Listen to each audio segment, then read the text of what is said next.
नमस्कार, वंदे मातरम। हिंदू नववर्ष वर्ष प्रतिपदा, नवरात्रे, चैत्र नवरात्रा तथा नववर्ष जो कि विभिन्न प्रांतों में आज मनाया जा रहा है, जैसे गुड़ी पाड़वा, फिर कल बिहू है असम में। इन सारे अवसरों के लिए आप सभी को बहुत बहुत शुभेच्छा, शुभकामनाएं और शुभ बिहू। आज के साथ आज इस इतने पवित्र क्षण में अब हम नवरात्रि भी आरंभ कर रहे हैं। आज पहला दिन है नवरात्रि का, तो मैंने सोचा एक श्रृंखला आरंभ करते हैं रामायण के ऊपर, क्योंकि ये राम नवमी के ही नवरात्रे हैं। तो बिना कोई विलंब के आरंभ करते हैं। श्री गुरु चरण सरोज रज निज मनो मुकुर सुधारी, बरनौ रघुबर विमल जसु जो दायको फलचारी। बुद्धिहीन तनु जानिके सुमिरो पवन कुमार, बल बुद्धि विद्या देहु मोहि हरहु कलेस विकार। श्री रामचंद्र की जय, पवन पुत्र हनुमान की जय। जय राम श्री राम, जय जय राम। अभी आज रामनवमी के पहले दिन है, नवरात्रि का पहला दिन है, और मन में बहुत सारे, हमारे मित्रों के मन में बहुत सारे प्रश्न आते हैं कि ये रामनवमी किस बात के लिए है, ये नवरात्रि किस बात के लिए है, ये राम जी कौन है। तो कुछ ऐसे बुनियादी बातों के ऊपर हम चर्चा करेंगे। पहली बात तो ये है कि रामायण है क्या। जब हम रामनवमी के बारे में बात करते हैं, राम जी के बारे में बात करते हैं, ये हमारा कर्तव्य बनता है कि हम इस प्रकार की जो भूल भ्रांति है हमारे मानसिकताओं से, हमारे समाज से, इसको दूर करना चाहिए, और जो सत्यता है, जो प्रामाणिकता है, उसको दोबारा स्थापन करना चाहिए। ये मैं हमारे जितने भी सनातनी भाई बहन हैं सभी से ये मेरा विनम्र अनुरोध है कि आप कृपया अपने अपने स्तर पे, अपनी अपनी जगहों पर भी ये कार्य आप अविलंब ही आरंभ करें। तो आरंभ करते हैं रामायण से। रामायण क्यों और राम क्यों। तो सबसे पहले रामायण है क्या। राम असलियत में ये एक युक्ताक्षर है, यानी it is a joint word, it is formed of 2 words, Ram ion. Ram हम समझ गए कि श्री राम जी के बारे में है, हमारे प्रभु श्री राम जी, और आयन यानी अयन, यानी वो मार्ग, जिस मार्ग में वो हैं, उस मार्ग को अपने जीवन में अनुकरण करना और उसको अपने जीवन में निहित करना, वो होता है रामायण, यानी राम की जीवनी को अपने में आत्मसात करना। ठीक है, तो क्यों ये करना है। सबसे पहले हमारे लिए राम जी कोई मिथोलॉजिकल कैरेक्टर नहीं है, वो हमारे लिए एक ऐतिहासिक कैरेक्टर हैं, और उनको हम प्रभु श्री राम इसीलिए कहते हैं क्योंकि उनके जीवन में जिस प्रकार के घटनाएं घटित हुई, कोई भी मनुष्य उसमें उसका तारतम्य हिल जाता, उसका बैलेंस हिल जाता, और राम जी में ये एक अनुकरणीय बात था कि वे अपने संतुलन को बिल्कुल स्थित रखे, जिसे हम कहते हैं स्थित प्रज्ञा। तो इस स्थित प्रज्ञा को यदि हम केवल भाषा के ऊपर से बोलें तो कदाचित उसको अनुकरण करना, उसको समझना कदाचित अत्यंत ही मुश्किल होता, अत्यंत ही चुनौतीपूर्ण होता। परंतु जब हमारे पास ऐसे एक महापुरुष हैं जो अपनी जीवनी से ये दर्शाते हैं, तो उनका यदि हम अनुसरण करते हैं, उनके जीवनी को हम अनुकरण करते हैं, तो कदाचित हम भी स्थित प्रज्ञा की ओर जाएंगे और अंततः फिर हम मोक्ष को भी प्राप्त करेंगे, जो कि हम सभी का ही एकमात्र लक्ष्य है। ठीक है, तो अब हम चलेंगे कि धर्म के मार्ग पर जाना। जब हम यूं बोलते हैं कि ये धर्म के मार्ग पर जाना, तो हम यही बोलते हैं कि धारणा इति धर्म। जिस बात को, जिस पद्धति को हम अपने जीवन में धारण कर सकते हैं, उसी के मार्ग पर जाना। श्री राम जी के जीवन जो है, यदि हम तरल भाषा में बोलें, वो अत्यंत ही अनफॉर्चुनेट है। सबसे अनफॉर्चुनेट, सबसे दुर्भाग्यपूर्ण उनका जीवन ही रहा है। उनकी जो पत्नी थी, उनकी भी जीवन बहुत ही दुर्भाग्यपूर्ण रहा है। बचपन से लेकर उनके युवावस्था पर, फिर जैसे ही उनको लगा कि अभी मुझे राज्याभिषेक होगा, तुरंत ही उनको फिर वनवास के बाद वहाँ पे पहुँचे तो उनके पत्नी का अपहरण, और फिर अपनी वाइफ को वापस वहाँ पे लेके वापस अपने पास लेके आना, और उसके लिए इतना बड़ा एक वॉर, इतने बड़े एक राजन के साथ वॉर करना, जिनके पास ये उनका पूरा जो राज्य था वही सोने से बना हुआ था। आप यूँ मान लीजिए कि कुबेर जी का ही वहाँ पे गृह था, तो किसी चीज़ की कोई कमी नहीं थी।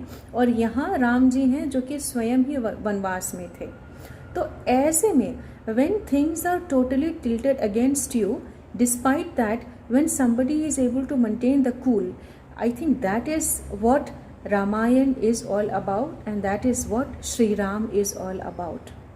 आप यदि देखें उनके पूरे जीवनी में उन्होंने कभी भी अपने संतुलन को नहीं खोया।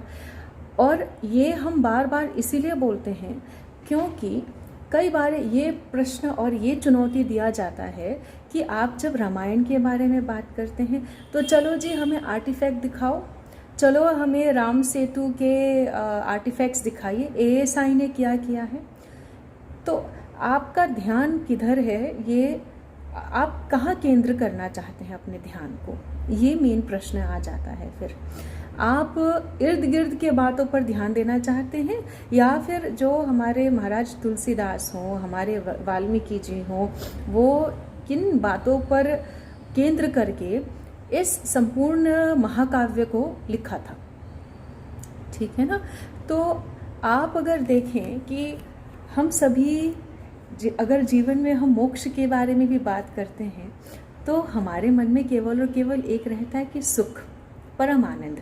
हमें मोक्ष क्यों नहीं चाहिए? क्योंकि इस मर्त्य लोक में आते हैं तो दुख ही दुख होता है ना। तो यानी हमारे केंद्र है सुख, सुख चाहिए।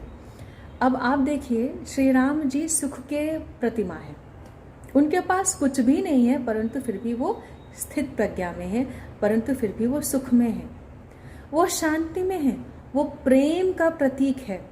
आप यूं देखिए कि गिलहरी से लेकर सुग्रीव से लेकर एक राक्षस पुत्र विभीषण तक लेकर किसी के लिए भी उनके मन में कोई द्वेष नहीं रहा, सभी को उन्होंने अपनाया।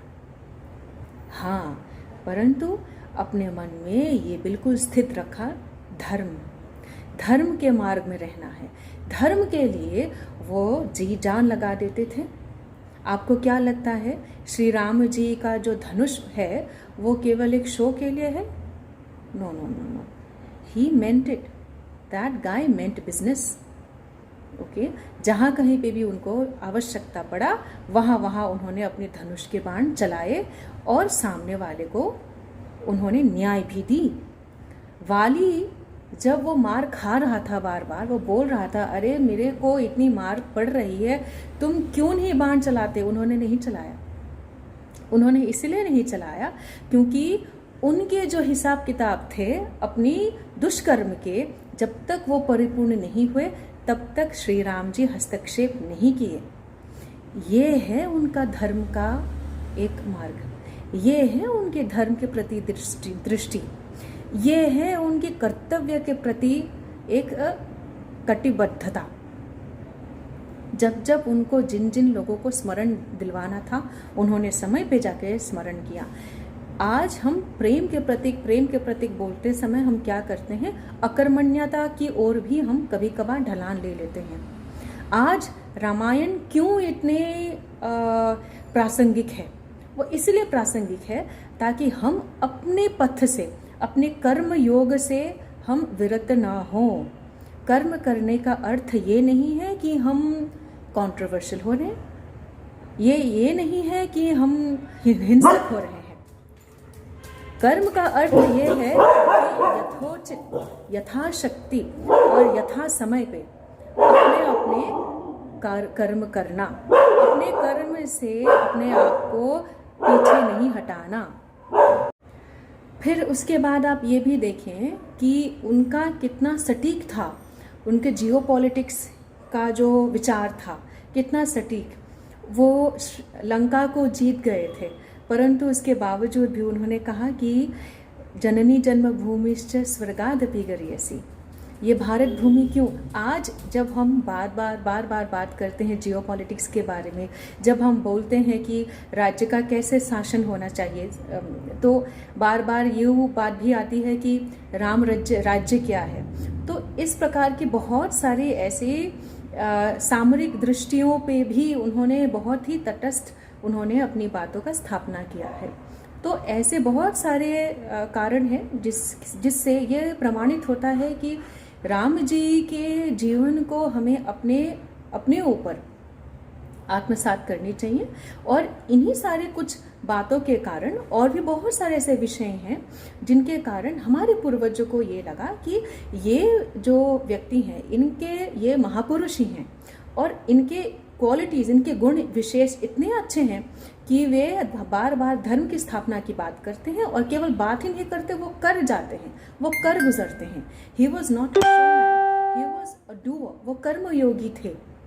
और हमारे जो वेदांती लोग होंगे उनके लिए भी बोल देते हैं कि उन्होंने द्वैत से अद्वैत तक का किस प्रकार से एक यात्रा किया जा सकता है वो भी उन्होंने दिखाया। क्योंकि प्रत्येक कण कण में मैं हूँ, मैं विराजमान हूँ। तो उन्होंने कभी किसी के बीच कोई भेद नहीं रखा और उन्होंने प्रत्येक अवस्था में केवल सुख को ही केंद्र करके और धर्म को केंद्र करके उन्होंने जीवन यापन किए।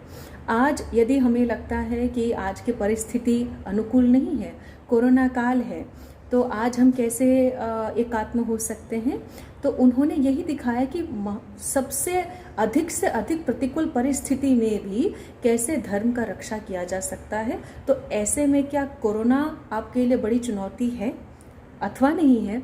अथवा आज के ज़माने में जब आपको लगता है कि इतने सारे टेंशन्स हैं, अपनी आपके जो जीवन के संबंध हैं, आपके घरेलू समस्याएं हैं, आपके कुछ वित्तीय असुविधाएं हैं, तो यदि आपको लगता है कि ये बहुत बड़ी चुनौती है और यदि आपको लगता है कि आपको इससे आगे उभर के एक उत्कृष्ट जीवन प्रणाली को अपनाना चाहिए और ये आप डिज़र्व करते हैं, संपूर्ण रूप से आप डिज़र्व करते हैं, तो मेरा ये आपसे अनुरोध रहेगा कि आप स्वयं भी आप रामचरितमानस जी के भी, आप तुलसीदास जी के रामचरितमानस भी ले सकते हैं, अथवा वाल्मीकि जी के भी आप रामायण को ले सकते हैं, अथवा आपको जो भी ट्रांसलेशन मिले आप ले लें और इसका पाठ करना आरंभ कर लीजिए।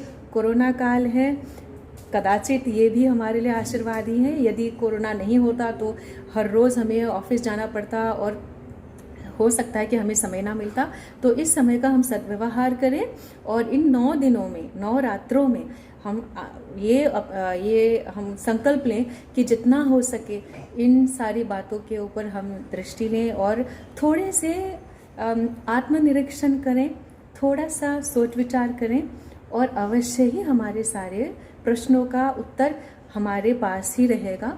ये सारे जितने भी महाकाव्य हैं, जितने भी हमारे महापुरुष हैं, हमारे जितने प्रभु श्री राम हैं, उन्होंने अपनी ही अरविंद से उन्होंने बोला है, यदा यदा हि धर्मस्य ग्लानिर्भवति भारतः अभ्युत्थानं धर्मस्य आत्मानं सृजाम्यहं विजाम्यहं पवित्राणाय साधूनां विनाशाय च दुष्कृतं धर्म संस्थापनार्थाय संभवामि युगे युगे। इसी के साथ ही आप सभी का जीवन सुखमय हो। कल हम दोबारा मिलेंगे। आज नवरात्रि के उपलक्ष्य पर ये पहला कड़ी था। कल हम दोबारा मिलेंगे इसी आशा के साथ। जय श्री राम, भारत माता की जय।